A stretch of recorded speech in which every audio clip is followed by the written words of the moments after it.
Welcome to ஷானுராம்ஸ் kitchen. இன்றைக்கி வந்து நம்ம வெண்டைக்காய் போட்ட மோர் குழம்பு எப்படி பண்ணுறதுங்கிறத பார்க்க போகிறோம். மோர் குழம்புக்கான தயிர் வந்து நான் இங்கே ஒரு 1/4 லிட்டர் கிட்டக்க எடுத்து வச்சுட்டுருக்கேன். இது வந்து நல்ல புளிச்ச தயிராக எடுத்து வச்சுக்கோங்க. அப்போ தான் உங்களுக்கு மோர் குழம்பு நல்லா டேஸ்ட்டாக இருக்கும். இங்கே வந்து ஒரு 5லேருந்து 6 வெண்டைக்காய் இந்த அளவுக்கு நல்லா மெல்லிஸாக நறுக்கி எடுத்து வச்சுக்கோங்க. அப்போ தான் உங்களுக்கு சட்டுன்னு வதக்கிட்டு போடுறதுக்கு சௌரியமாக இருக்கும். இப்போ அடுத்தது வந்து பார்த்தீங்கன்னா அரைக்கிறதுக்கு என்னெல்லாம் அப்படின்னா, ஒரு அரை மூடி தேங்காயில் 3/4 எடுத்து வச்சுட்டுருக்கேன். இது கூடவே வந்து ஒரு 2 பல் பூண்டு, ஒரே ஒரு மிளகா வத்தல், ஒரு 4-5 பச்சை மிளகா, காரத்துக்கு ஏற்ற மாதிரி நீங்கள் பார்த்து அட்ஜஸ்ட் பண்ணிக்கோங்க. இந்த மோர் குழம்புக்கு கொஞ்சம் திக்னஸ் கொடுக்கறதுக்காக வந்து முந்திரி பருப்பு எடுத்து வச்சுட்டுருக்கேன். அரை ஸ்பூன் கிட்டக்க ஜீரகம், இது கூடவே நம்மளுக்கு தேவையான அளவுக்கு உப்பு, மஞ்சப்பொடி, இதை எல்லாத்தையுமே நம்ம வந்து மொத்தமாக மிக்சியில் போட்டு அரைச்சிக்க போகிறோம். இப்போ இதை எல்லாத்தையுமே மிக்சி ஜாரில் போட்டுக்கிறேன். தேங்காய், இது கூடவே நம்ம எடுத்து வச்சுருக்கிற உப்பு, மஞ்சப்பொடி, இதை எல்லாத்தையுமே போட்டு கொஞ்சம் கொஞ்சமாக தண்ணி விட்டு நல்லா பேஸ்ட்டாக அரைச்சி எடுத்துன்னு வந்துடலாம். இப்போ இந்த மோர் குழம்பு பண்ணுறதுக்காக நம்ம ஒரு பாத்திரம் எடுத்து வச்சுட்டுருக்கோம் இல்லையா, இதில் வந்து நம்ம எடுத்து வச்சுருக்கிற தயிரை வந்து விட்டுடலாம். இந்த பாத்திரத்துலேயே கொஞ்சமாக தண்ணியும் விட்டுட்டு சும்மா ஒரு வாய் தண்ணி விட்டுண்டா போதும், ஜாஸ்தி வேண்டாம். ஏன்னா நம்ம கொஞ்சம் கொஞ்சமாக தண்ணி ஆட் பண்ண மோர் குழம்பு வந்து ரொம்ப தண்ணி ஆகிடும். அதனால் கொஞ்சமாக தண்ணி விட்டுட்டு இந்த பாத்திரத்தையும் அலம்பி விட்டுடலாம். இப்போ நம்ம என்ன பண்ண போகிறோம் அப்படின்னு பார்த்தீங்கன்னாக்கா, நம்ம அரைச்சி எடுத்துன்னு வந்தோம் இல்லையா, தேங்காய், வத்த மிளகா, பச்சை மிளகா, அதுக்கப்புறம் கூடவே முந்திரி பருப்பு, பூண்டு, ஜீரகம், இது எல்லாத்தையுமே போட்டு இது கூடவே உப்பு, மஞ்சள் பொடியும் போட்டு நம்ம நல்லா இந்த அளவுக்கு பேஸ்ட்டாக அரைச்சின்னு வந்திருக்கோம். இதை வந்து நம்ம மோரில் வந்து கலந்து விடலாம். இதை ஃபுல்லாகவே நம்ம அதில் விட்டுடலாம். இதே மாதிரி இதுலேயுமே கொஞ்சமாக தண்ணி விட்டுட்டு இந்த பாத்திரத்தையும் லேசாக ஒரு அலம்பி இதுலேயே விட்டுடலாம். இதுக்கப்புறமா நம்ம என்ன பண்ண போகிறோம்னு பார்த்தேன்னாக்கா, கொஞ்சமாக மத்தால் கடைஞ்சின்னு விடலாம். கொஞ்சம் அந்த கொடான தயிர் இல்லாமல் நல்லா ஸ்மூத்தாக இருக்கிறதுக்காக இந்த அரைச்சதோடவே சேர்த்து நல்லா ஒரு தடவை மத்தால் கடைஞ்சின்னு விடலாம். கொஞ்சமாக தண்ணி விட்டுண்டா போதும், ஜாஸ்தி விட வேண்டாம். இப்போ இதை அப்படியே நம்ம எடுத்து அடுப்பில் வச்சுட்டு விடலாம். இப்போ இதை அடுப்பில் வச்சு அடுப்பு ஆன் பண்ணிக்கலாம். இந்த மோர் குழம்புல வந்து என்ன ஒரு டக்குன்னு உங்களுக்கு ரெடி ஆகிறதுக்கான ஒரு விஷயம் அப்படின்னு பார்த்தேன்னாக்கா, நம்ம எல்லாமே அரைச்சி அப்படியே நம்ம வந்து இந்த தயிரில் கலந்தாச்சு.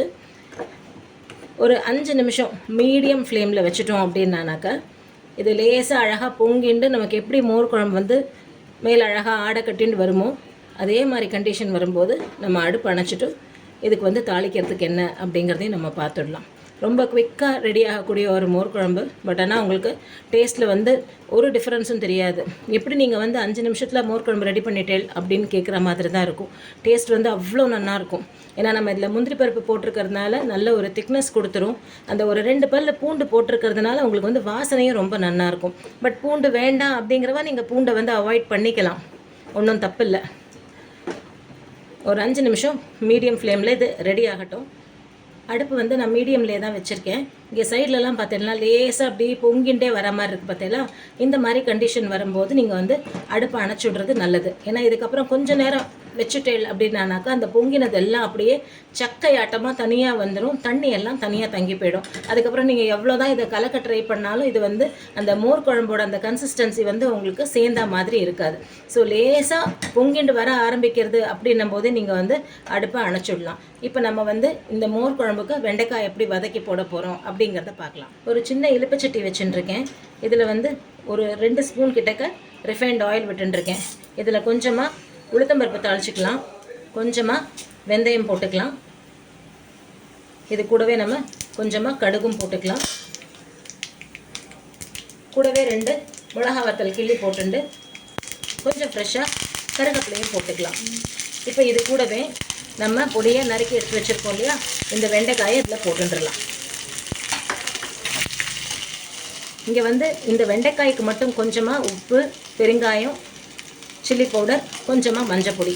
ஏன்னா இந்த வெண்டைக்காயில் வந்து உப்பு காரம்லாம் இதில் வரணும் இல்லையா உங்களுக்கு, அதனால் இதுக்கு மட்டும் தேவையான அளவுக்கு கொஞ்சமாக போட்டுட்டு இதை நல்லா ஒரு அடுப்பை கொஞ்சம் சிம்லேயே தான் வச்சுருக்கேன்.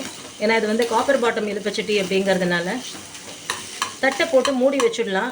இது நல்லா சுருளை வதங்கி வரட்டும். இப்போ வந்து வெண்டைக்காய் எந்த அளவுக்கு நல்லா முருகலாக வதங்கியிருக்கு பாருங்க. நம்மளுக்கு வந்து வெண்டைக்காய் கறி மாதிரி இருக்கக்கூடாது, சாஃப்டாக இருக்கக்கூடாது, நல்லா மொறுன்னு இருக்கணும். அப்போ தான் வந்து மோர் குழம்புல போடும்போது நல்லா இருக்கும். ஸோ இந்த அளவுக்கு இதை நல்லா வதக்கி எடுத்துட்டாச்சு. அடுப்பு அணைச்சிடலாம். இப்போ நம்ம வதக்கி எடுத்து வச்சுருந்து இந்த வெண்டைக்காயை அப்படியே இந்த மோர் குழம்புல போட்டுடலாம்.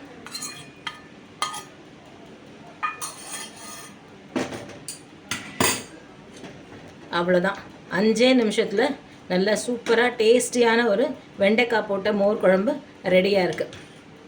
இதை வந்து நீங்கள் பிசைஞ்சிட்டு எனி டைப் ஆஃப் கிழங்கு வகைகளை நல்ல டீப் ஃப்ரை பண்ணின ஒரு உருளைக்கிழங்கு கறியோ இல்லை சேப்பங்கிழங்கு, வாழைக்காய், சேனை அந்த மாதிரி ஏதாவது கறி வந்து இதுக்கு தொட்டுக்கிறதுக்கு வச்சுட்டேன்னா ரொம்ப நல்லாயிருக்கும்.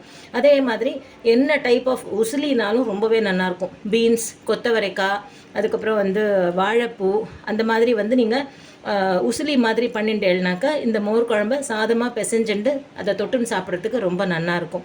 ஸோ நீங்களும் இதே மாதிரி ட்ரை பண்ணி பாருங்கோ. எப்படி வந்ததுங்கிறத உங்களோட கமெண்ட்ஸில் சொல்லுங்கோ. தேங்க்யூ.